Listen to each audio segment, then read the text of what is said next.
Good morning. Today is gonna be a really hot day again, I think. The sun is already up. It's 21 degrees inside the tent, and I would say about 11 outside. And it's also a very, very, very special day because it's fresh underwear day. I tell you, that is luxury. The night had been cold. Höfn, or harbour in English, is trapping in all the cold during the night. I was talking to a few others and they had the same experience as me. I wasn't really sure what to do today, but the ranger told me that the only real marked trail in Hornstrandir goes from Höfn to Látravík lighthouse. So that got me going. I really wanted to see what a marked trail here looked like.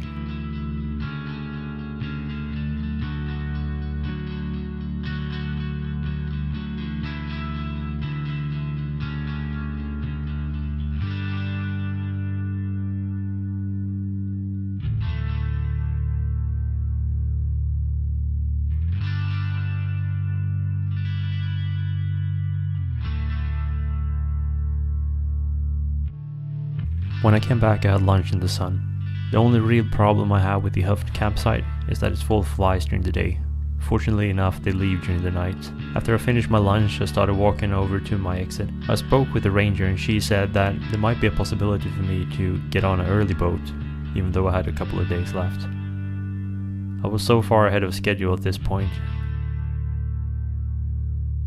I started climbing up Hutchinson, and here at the top you can get a really good overview of Höfn and the surrounding areas with the Horn.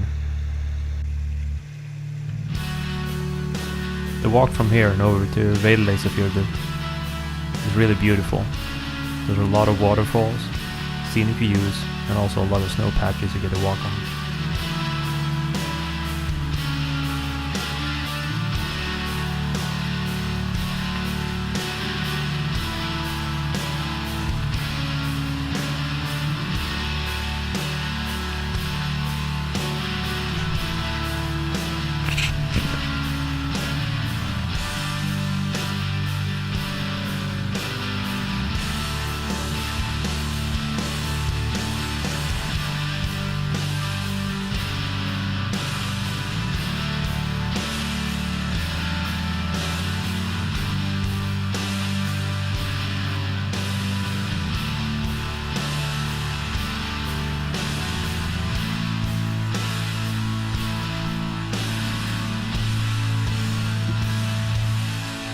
Going down to Veiðileysufjörður might just be the most beautiful place in the entire trip.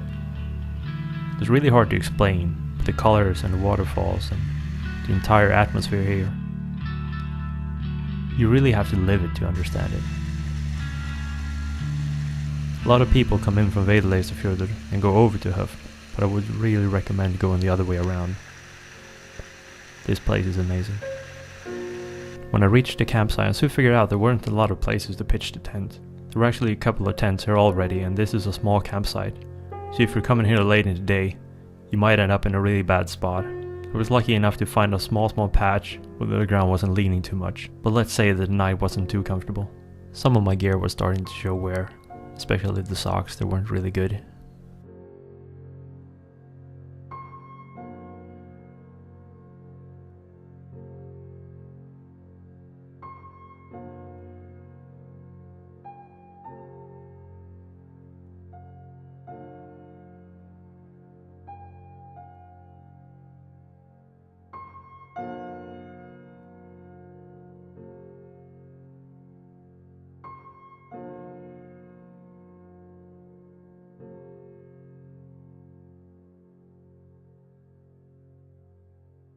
When I woke up the next day, most of the tents were already gone.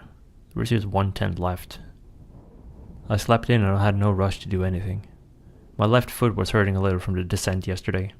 This will be a 0 day. I mostly kept to myself, but right before noon a couple from the Netherlands came to me and started chatting. They were really nice and we sat down and talked the whole day. I was told the other day from the ranger that there might be a slim chance that I might get on the boat and back to civilization a day early, rather than just sitting around here for another day. I was just walking around camp, enjoying the views. The weather was fantastic.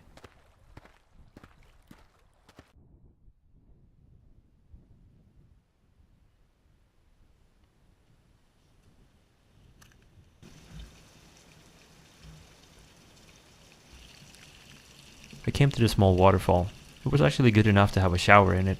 It was really refreshing.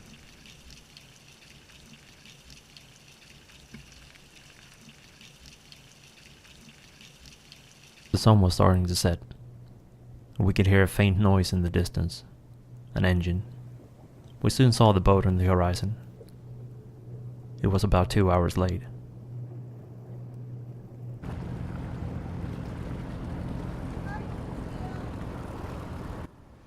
We started heading down towards the beach in the pickup area.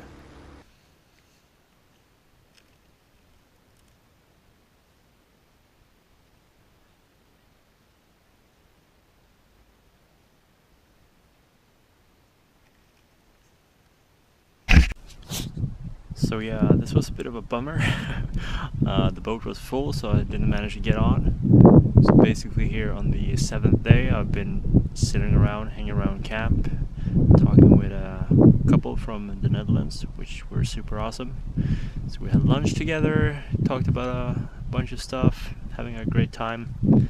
And just as I was about to board the boat, the ranger here, who now closed out shop and went home, asked the boatman if there was an extra space, and unfortunately not. There's a lot of people coming on this ride, so yeah, here we are. Anyhow, there's a Canadian couple who just jumped off here. They seem cool, so I'm probably gonna speak with them for a bit, and then I think it's gonna be an early night.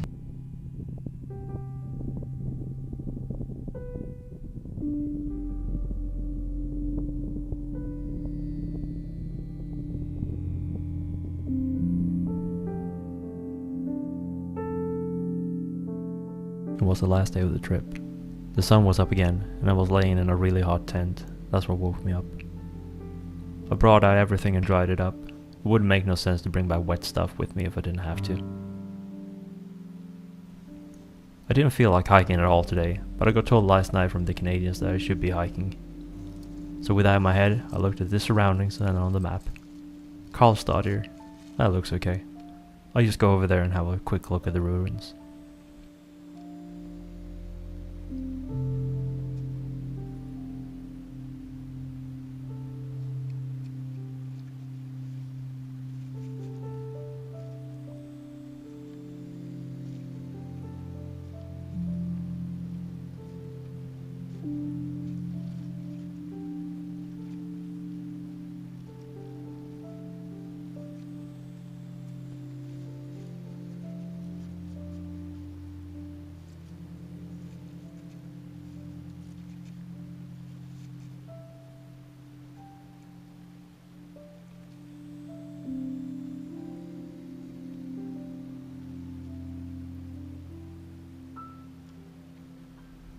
My legs were really slow. My mind was someplace else rather than the beautiful scenery.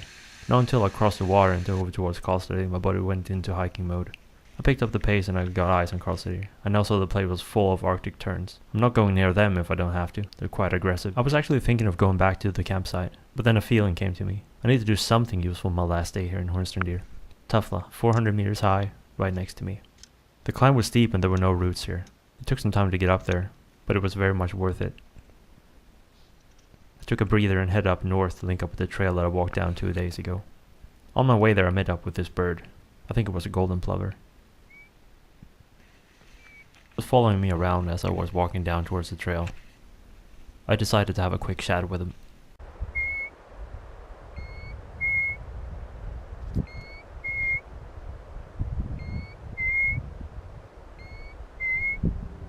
Birds.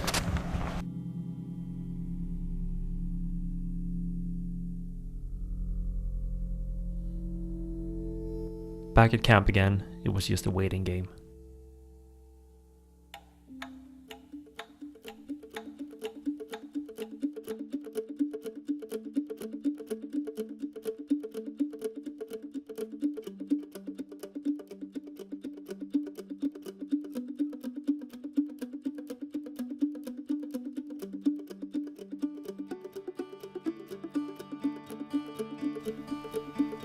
I was just sitting around watching the tide shift. Can't really do much else.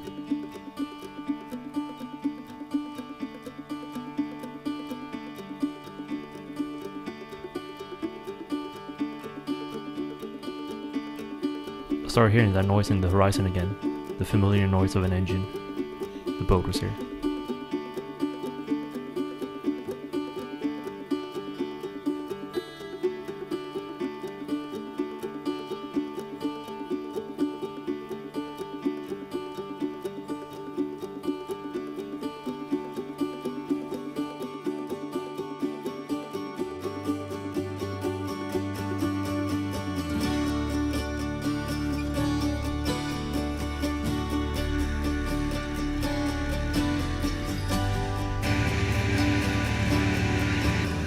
I was quite happy leaving Hornstrandir. It's been a fantastic 8 days out in the wild.